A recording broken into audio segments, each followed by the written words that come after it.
Hello, friend. How are you, Ernesto? Very well, Milton, good afternoon. Good afternoon. Let's start. I would like you to tell us about how the WWF started with this expansion and evolved from a regional company into a national enterprise. How did it happen?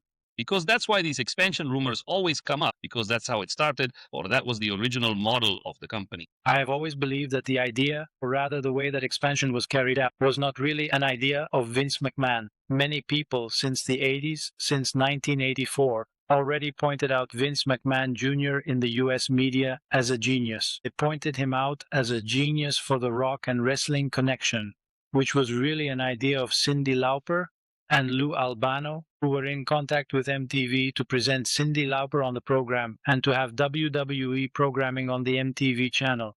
Vince didn't start anything. If we look at his businesses, they have always been failures, from Evil Cannibal's Jump to the purchase of a minor league hockey team, UBF, the bodybuilding company, the ICO Pro supplement brand, as if wrestling fans wanted to be bodybuilders, the XFL. All of that has failed. And in the case of WWE, it's curious that many point out Tony Khan as having everything handed to him by his dad, because Tony Khan's dad gave him a loan to start AEW. But if we see how the current WWE was created, it was similar in that Vince McMahon Sr. bought the shares from other shareholders, Arnold Scalan, Phil Zacco, and Gorilla Monsoon for $640,000, and then sold the whole company to Vince McMahon for $1 million. At the end of the day, Vince Sr. ended up with about $180,000 from the sale, technically gifting it. The only thing he did was make this move to remove the other shareholders from the path. Now, regarding the ideas, Ed Einhorn had already tried the national expansion in the 70s. The founder of the IWA had the idea of becoming a nationwide company with Mil Mascaras as the main star, but it didn't work because all the other promoters, including Vince McMahon, went after him by hosting events in every city he presented. There was an important card organized by Promotions Mora at the Plaza de Toros, Mexico in July 1975, Mil Mascaras versus Luthes, ending Mil Mascaras for the IWA Championship. By the way, there's a myth still on many internet sites that the Mil Mascaras match against Luthes was in 1977 for the UWA Championship, which is totally false. Well, going back to what happened in 1983, before Big McMahon passed away, when his son already had control of the company, he continued helping him and making many moves so that his son could carry out his plans. The main one was that Vince McMahon Sr. went to Japan in November '83 to New Japan to talk to Hulk Hogan, Rick Martel, Edrin Adonis, and Dick Murdoch to hire them and take them from the AWA. By then, they had already taken some from Georgia like Ricky Steamboat and Tito Santana, but the most important ones were from AWA, especially Hulk Hogan.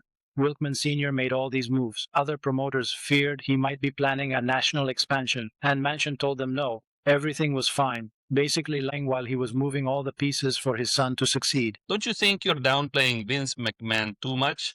Or then what is Vince Jr.'s Vince McMahon's legacy could be that he had a completely cannibalistic capitalist vision. Capitalism isn't so much about having competition, but about having a monopoly. We all know that competition is beneficial not only for consumers, but also for the companies, because it forces them to grow and, in the long run, improve their products and sell more. We see it right now with WWE, as we saw in the 90s with WWE versus WCW.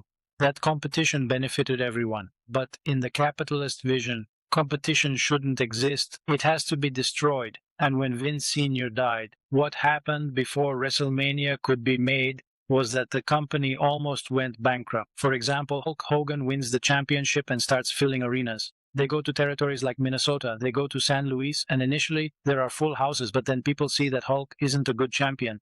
His matches last less than 10 minutes, he bleeds in all of them. It's the same thing. And it wasn't exciting for them. If we compare them with the stars of their territories, let's say like Bruiser Brody, for example, who at that time was filling more arenas in the AWA zones than WWF, you could see shows where Bruiser Brody was performing before 15,000 fans and Hulk Hogan suddenly performing before 1,500. The shares started to drop significantly, and the forecast was that WWE would eventually disappear.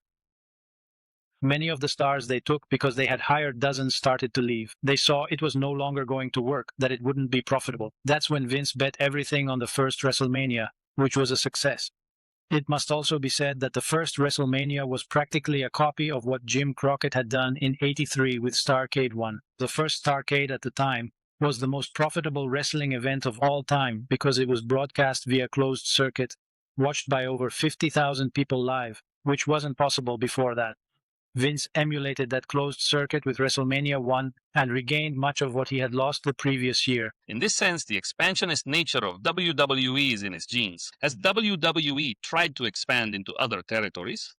Right now, we see, for example, in the United Kingdom where they have advanced the most, but there have been attempts. I remember that Puerto Rico once had a base, but why have they never tried, for example, Japan or other territories? I mean, there have been rumors, but nothing tangible has ever come of it. In Japan, they haven't tried, but the Japanese mentality is that if they sell you a company, they won't sell you the majority of the shares. The control must remain with the Japanese, and obviously WWE wants it all, which has held them back. I don't think it would be good for Japanese wrestling or in the long run for WWE to enter there. We already saw it in the UK before NXT UK arrived. There was a wrestling boom, with promotions drawing 2,000, 5,000 people every week, even up to 10,000 with ICW, getting many good stars. Then suddenly NXT comes in and absorbs all those stars and the boom ends. Many companies start going under, and it's something they haven't recovered from yet. In the 80s, we saw WWE wrestlers here in Mexico.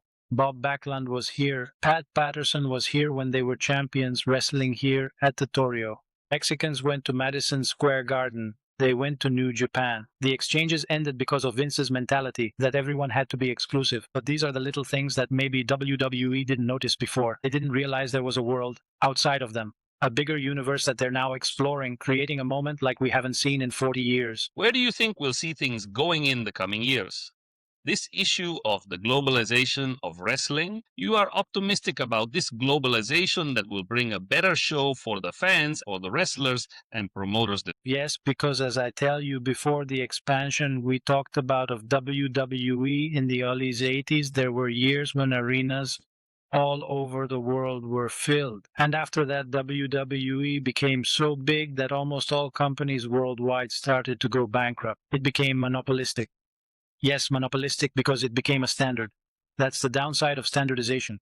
In Mexican opera in the 50s, there were people who protested because Mexican singers didn't sing like Mario del Monaco because they heard it that way on the records. Something similar. Right now, there are many fans who want all wrestling to be like WWE instead of appreciating the different wrestling styles. Very well, Ernesto. Well, with this, we conclude another edition of the podcast. Thank you for your attention. Thank you again to subscribe, share, leave your comments, and we'll see you in the next edition. Ernesto, see you.